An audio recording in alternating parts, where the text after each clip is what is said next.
Welcome to Built From Within, the Mission Critical podcast, where we go beyond the project plan and talk about what it really takes to deliver mission critical infrastructure. I'm your host, Chris Brooks, a mission critical construction leader, a data center expert, and a CEO. On this show, we sit down with people shaping the future of high pressure construction, and we talk leadership, innovation, mental health, and what happens when the stakes are high and failure isn't an option. Because the best leaders aren't built by circumstance, they're built from within. I'm Chris Brooks, I'm the host of Built From Within, and it's a pleasure to be here today. And I think before we start going into our podcast journey, which is based around leadership in the mission critical environment, I just thought I'd give you my backstory and just to let you know bit about me, the host, and just how I got to where I am, and the direction that we're going to take this podcast. Built From Within is a mission critical podcast, and I've been in construction pretty much all my career after 5 years in the army. So I've been 28 years now in construction. I've worked in the UK, the Middle East for 10 years, Asia for 5, and now back in EMEA, where it's coming up to 5 years since I got back from Asia. So I've seen a lot. I've worked in lots of different environments, different sectors, and I've worked with some amazing people and some obviously different leaders, different leadership styles and approaches.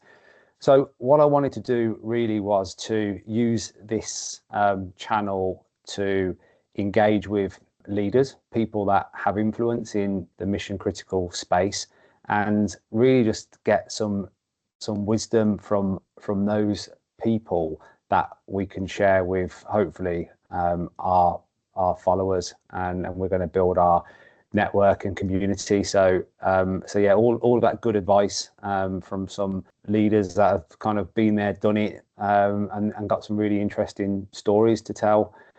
I've been meaning to do a podcast, or wanting to do a podcast, for 5 years. So it's something that I've been trying to get off the ground. But when I got back from Asia, I set up my own company, which is a project management company in the mission critical space. And with any new business, it just takes an incredible amount of time. So the podcast was one of those passion projects that got pushed to the back.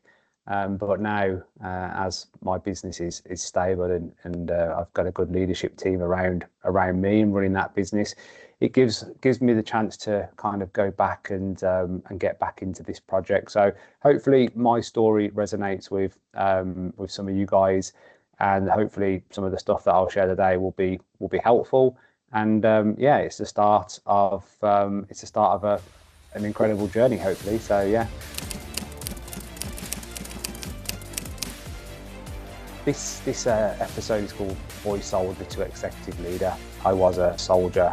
I joined the army at 16 years, so didn't really do too well at school. I was in all the top classes at school, in all the top sets. So kind of got the right level of intelligence, but I just wasn't academic. Messed around at school, played the joker. I was probably more interested in girls than I was in actually doing work.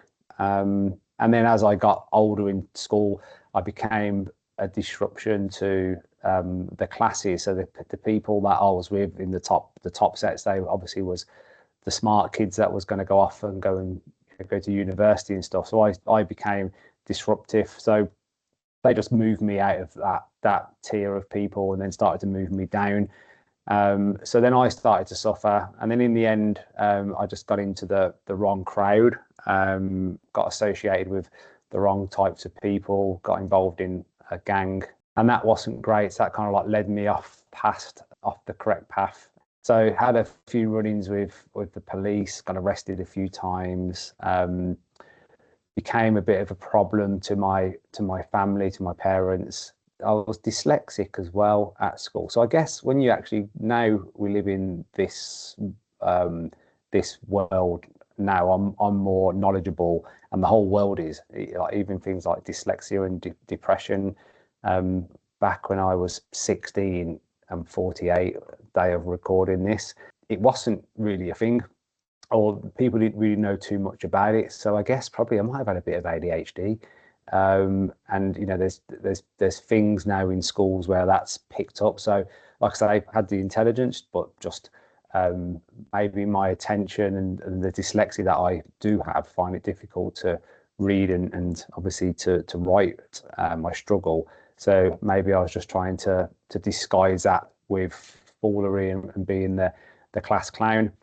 So yeah, kind of, I guess, getting close to getting arrested, I guess my life got to a T-junction, and I could have gone down two paths. It probably could have gone down the not so good path, where I guess I might have been in and out of prison if I hadn't changed my ways, or somebody had come along and helped me. Or the other way was to join the army, and that's the path that I took. So I left school pretty much with no GCSEs. I actually got kicked out of school before the GCSEs even started. So I wasn't in school. I was expelled, and the school allowed me to go back and to sit my exams. But yeah, I was kind of probably out of school for 3 months before. So I was never going to do well in the GCSE. So I think I scraped a couple of Ds, and then joined the army. And I guess from the day that I joined the army, it was kind of a shock to the system. I remember walking into the careers office, and I walked in at 16, and I said to the sergeant on the desk, I want to join the army. And he just shouted at me and told me to get out of his office because I was looking scruffy, and that kind of gave me like a bit of a kick up the backside, and had that curiosity about that. So I went home, and then I put a shirt on, smartened myself up, and then went back the next day into the careers office. Same guy said I wanted to join the army, and he basically said sit down, and that's kind of where it started from. So that then was just the taste of leadership. So I always pushed myself hard in the army. I was in the infantry, so I was an infantry soldier, combat infantryman, a marksman, so a very good shot, and was always fit. I've got a passion for fitness, love keeping fit, love working out, and it's ironic because I do CrossFit now, and I pay to get shouted at by the instructors in my gym, where back then I used to get paid to do that every day. And my sergeant at the time used to say people in Civvy Street pay good money to do this, and I used to just think he was mad. But there you go. So I guess that really got me into leadership. That in the army I got promoted. I was promoted at a really young age. I think I was 18 and a half, and I was promoted to Lance Corporal, which is a pretty big deal. So then you're responsible for eight other soldiers, and we went out to the former Yugoslavia, and we did a tour of duty with the United Nations. That was like a real level of responsibility, and obviously had people's welfare that I had to look after in terms of in a conflict situation, and I really just took that army, those leadership skills, and that really just got me onto my path of leadership. And some of the principles that I learned back then in the army, I still apply to business now, and they've put me in good stead. So I guess if I'm going right back, I really got into the construction industry by chance. I left the army at 21. I'd done 5 years pretty much. Joined at 16, left at 21, and left the army with no transferable skills. Like I said, I'd been promoted, and I was fit, active guy. Had some principles, but I had no real transferable skills, and I didn't know what I was going to do in my life. The army at that point in time didn't really prepare you so well for transitioning back into civilian life. So I kind of had to find my own way through that. So it was basically a friend who was working in construction and said you should like get a job in construction. So I was like, so what should I do? So it was a toss up between an electrician, a plumber, or kind of a bricklayer. So I thought being an electrician would be the best route for me. So I remember getting again into a suit, tie, walking around Birmingham, which is where I was born and raised, with my record of achievements in my hand and just knocking doors of electrical companies and basically just asking for a job. And there was one managing director of a company, and he was impressed that I obviously had done that and turned up in a suit, and he gave me a job and gave me an apprenticeship. So it's a 2-year apprenticeship. So while I was at college on a weekend, so I was doing college on a Saturday, City and Girls, for 2 years. Monday to Friday, I was working in London as an electrician's mate, doing all the really like good jobs like chasing walls and all that sort of great stuff. And going to college on a Saturday, and then I also had to work bar jobs in the evening because I couldn't obviously sustain my living just based on an apprentice's wage, and I wasn't living at home. So that was kind of how I got into construction and into the construction sector. I guess as soon as I was qualified, so after 2 years of doing my City and Girls, I became a qualified electrician. And when I hit that point in time, I knew what I was worth in terms of what a JIB electrician could earn at those points in time in terms of hourly pay. So I knew it was it was a life-changing moment for me. So I went from basically having like zero cash and really struggling to having having a decent living, and I really built off that. So I guess I mean I was it was a hard struggle, and I was tempted to go and do other things. A few friends of mine went off and worked overseas, and they did some more fun jobs, and they was trying to entice me into that, like holiday repping and bits and pieces. But I stuck at it, and I think once I passed my apprenticeship and had that goal, I was all in. And I think at that point now, I've always been entrepreneurial, always had that entrepreneurial streak. So when I finished my apprenticeship, I went to another company, and I was working for them doing house rewires in Coventry, council house rewires in Coventry. And I was basically, I was working at a mate with me, and we got it down so we could do a full house rewire in less than a day, or in one day, one shift. And there wasn't many people that could do that. And we just had the process down to a T, just knew exactly the way to go in and just attack this project.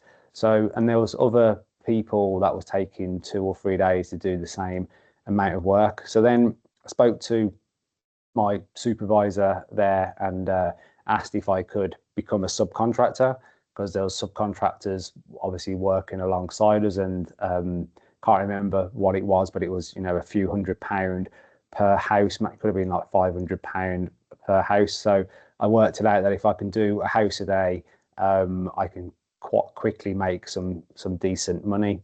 So set up a limited company, did that, and then started to employ people, and then I had like gangs of electricians working on the same contract, and that's kind of really what clicked for me in terms of construction has got so many opportunities, and you can become who you want to be really if you've got the desire and you're dedicated to what you're doing and you're willing to put the graft in.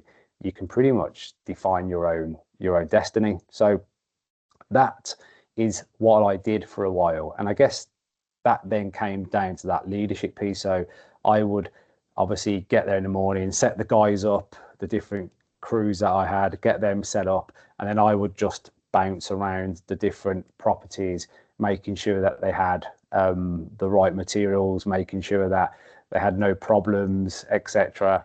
And that was that kind of, when you pull yourself holistically away from a project and then you start looking at serving others, and that was the role that I did. And then obviously, and then from that experience, having my own company, we scaled that up to a decent size. And then in 2008, I had 2007, 2008, I had an interview with Balfour Beatty for a project manager position in Dubai. And that really changed my life. That was kind of like another fork in the road, where I could have stayed where I was and obviously continue pushing my company, which might have been the right decision, who knows. But the Dubai call came, and I remember when it came, and when the Balfour Beatty team called me and they asked me if I'd be interested in Dubai, and I didn't even know where it was. So, but I remember driving to the interview in Manchester and having the interview, and the guy who interviewed me said, "The job's yours. When can you start?" And I think within 2 weeks, I was pretty much there. So landed in Dubai, and that was kind of the next chapter of my life.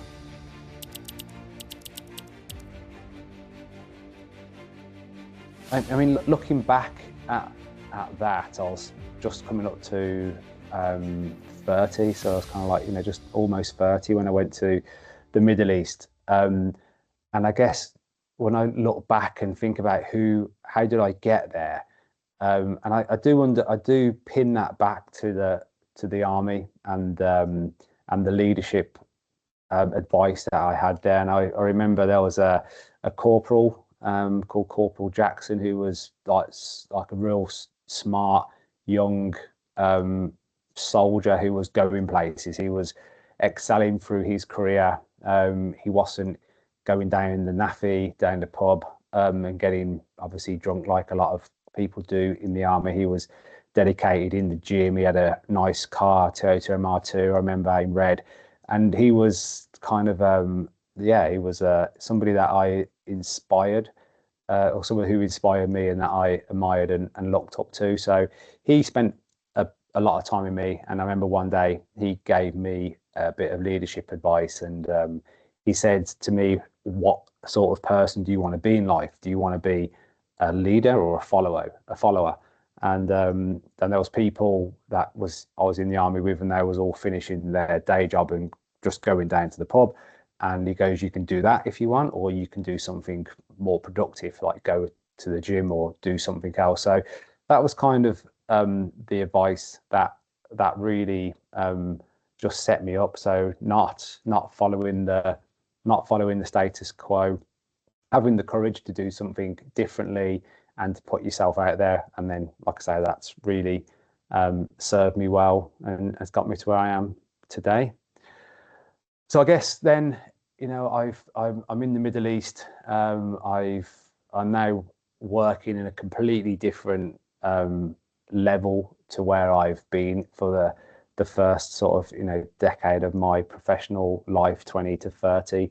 So I'm now working in a very large corporate business, working on some massive projects in the Middle East, £100 million, well, hundreds of £1 million projects, some iconic buildings like the Palm and Index Towers and the airport in Dubai and New York University and Atlantis. Lots of iconic projects that kind of I got involved with and had touched. And I remember like joining Balfour Beatty, and I just remember being completely out of my depth, like looking around, and all the people, all of my peers had HNDs or they had degrees in engineering, and I had not. So I just remember feeling really out of place, and that imposter syndrome that, you know, you look around and you just think, are you worthy? Are you good enough? Should you be here? That was, you know, tough being in a new place. And the projects that I was working on were complex jobs as well. You know, we was working on some really interesting projects, but the scale of these projects is vast. So if you make a mistake, not only is it going to cost a lot of money in terms of mistakes, but also time and reputation, because you're still being assessed and looked at by the people that's employed you. So I think, yeah, had to like get upskilled quickly, and I couldn't really go out and or I didn't feel like I could go out to my peers and ask them for help, because I didn't want them to think that I wasn't able to do the job. So I had to upskill myself, and whenever I had time, so during lunch, after work, I'd be reading, I would be researching, and like doing more outside work just to get myself to that level. So I think that was you know, that was a hard leadership lesson for me, really. So putting yourself into situations where you're not comfortable is it just feels alien.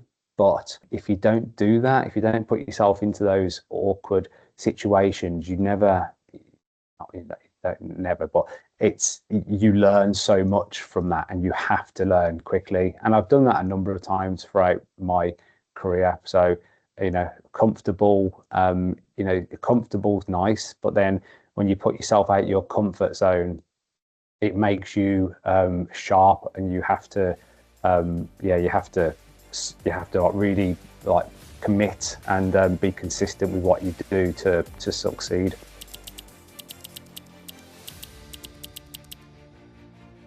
I guess my leadership principles come down to things that I was taught when I was in the army, and things that I've learned along the way. So one of the classic leadership principles which I was taught in the army was lead by example. So as a Lance Corporal, you lead by example. So what you do and how you present yourself, that's what your team are going to copy. So still administrate that today. So, you know, I work in data centers, and we have a business where we employ people, and they're spread out across EMEA, and they're away from home, working on rotations. So, you know, lead by example. I do that as well. I don't expect people to do things that I wouldn't do myself. So I've spent probably like the last 2.5 years of the last 5, I've been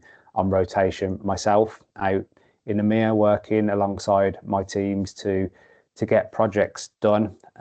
So that's one principle. I think your team then can see that you're willing to do that. You know, you're not sat in an ivory tower, completely out of reality and understanding what's going on. So that's one of the things that I apply every day.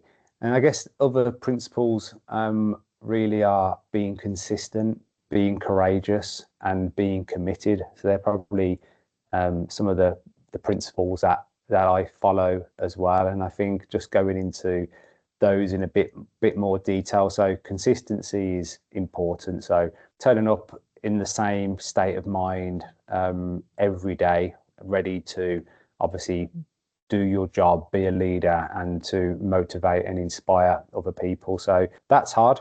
You know, sometimes you have knocks and you have bad weekends or whatever it may be. There's always bad news when you're an owner of a business. It comes daily. So sometimes it's tough, but just being consistent, you know, rightly or wrongly. I don't think people love me all the time in terms of how I lead at work. I'm quite a strict guy, but I'm consistent with it. So I'm fair, but I'm consistent, committed, 100%. If you know, if I say I'm going to do something, it gets done.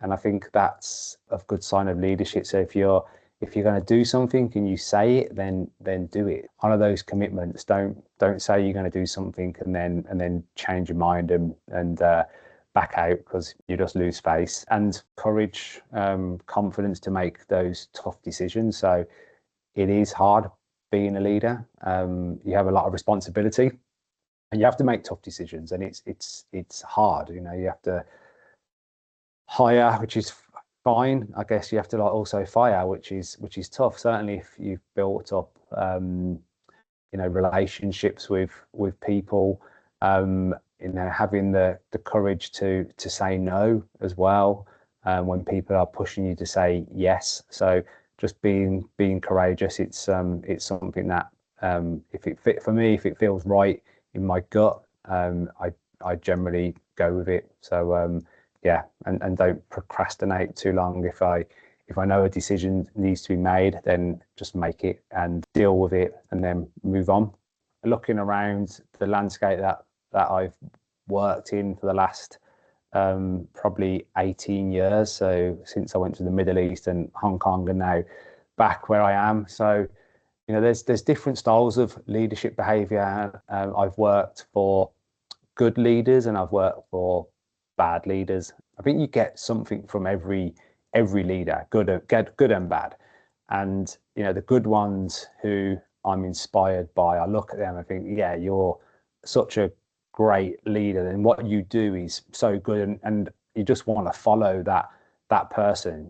If he tells you that we're going this direction, that it's going to be right, and that he's going to look after you and make sure that you achieve those objectives. And then likewise with bad leaders, I've worked for some old school dinosaur type leaders that I just look at them and just think, oh, you're terrible. Like I hate, I just dislike the environment that you're creating, but I learn from that. And I'm like, you know what? I am not going to be like that. That's the thing that I'm going to learn. I'm not going to be like that.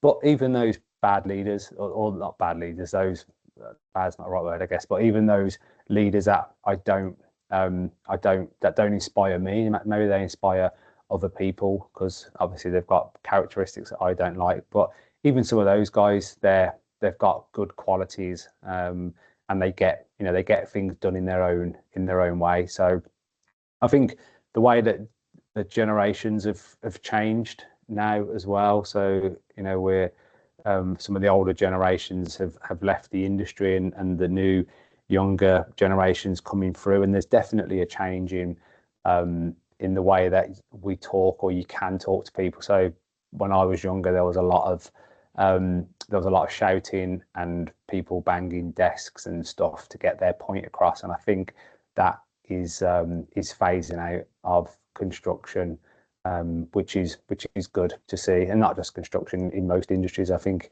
shouting at people is not the way to get things done. Touched on how in mission critical it's difficult environment, hence the word mission and critical. It's like it's a tough gig, often means under time pressure. It means that you've got challenging projects, you've got demanding customers or clients. You're often working away from home, so you're away from your family, away from your children. That's tough mentally, plays on your mind. So you've got all that stuff going on, but you still have to deliver. You still consistently need to deliver for your customer and your client. So that's what they're basically employing you for. So when you're in that environment daily, some of the things that I do to keep myself sharp, I train wherever I can. I hit the gym. So if I'm staying away, I'll always look for a hotel that's got a gym, or somewhere where I can go and go for a run or do something along that. So fitness for me is massive, and I also fast as well. So I don't eat in the morning, and I generally break my fast in the evening around 6 o'clock. So that's kind of almost like a 20-hour fast, and I've been doing that for 5 years now, maybe a little bit longer, and that really keeps me focused and sharp. If I do actually eat during the day, it has the negative effect on me where I start getting tired and a little bit lethargic. So hitting the gym, being fit, which is, you know, kind of that the endorphins, sorry, that obviously release just gives you that sense of you know, feeling good about yourself and kind of wakes you up. Certainly if you can get it done in the morning. And then, yeah, for me, I fast. And then when I finish work and get back to the hotel or the apartment, have something nice to eat. And that's kind of my reward for the day. I think also when I'm away from home, I'm always listening to podcasts. So been listening to podcasts for like over 10 years daily. So a lot of good content out there, and listen to some really kind of off, you know, for what I think for a guy, just listening to some like really random podcasts as well. But yeah, so that's a good source of information, some good leadership stuff out there. Also some good advice on you know how you should set yourself up as an individual, diets, you know, what you should be doing with your money, how you can invest, how you can be smart, how you can be wise. And there's also bits in there about you know, relationships and you know, I'm married. I've got four kids, so you know how to be a good husband, how to be a good father. I've got daughters, so you know the changes that they're going through as young girls. So there's some really good stuff there, and I think that definitely helps me get through the tough days. So I guess for me, if I could go back and speak to my earlier self, if I could go back when I was 16 and like I definitely would have given myself a kick up the backside and or a bit younger, and told myself just to stop messing about.